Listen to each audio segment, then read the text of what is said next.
Hey guys, this is Eddie with WTI, and today I want to share with you my studio lights. Take a look at these lights. These are pretty darn awesome, and I love them.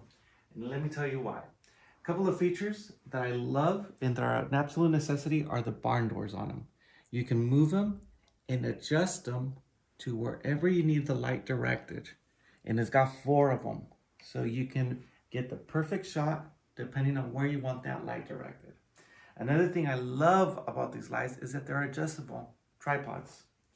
So you can adjust with ease the tripod and get it to the precise height that you're looking for. That is something that's fantastic, and the tripods are very sturdy, which I like.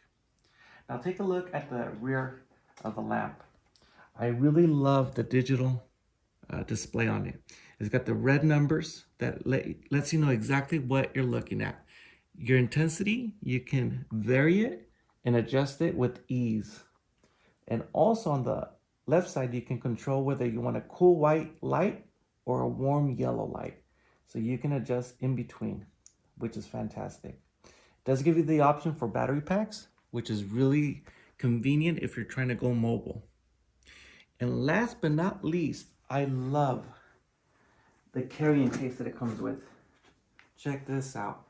This makes packing up your lights very convenient and easy. I love these lights, and that's my point of view.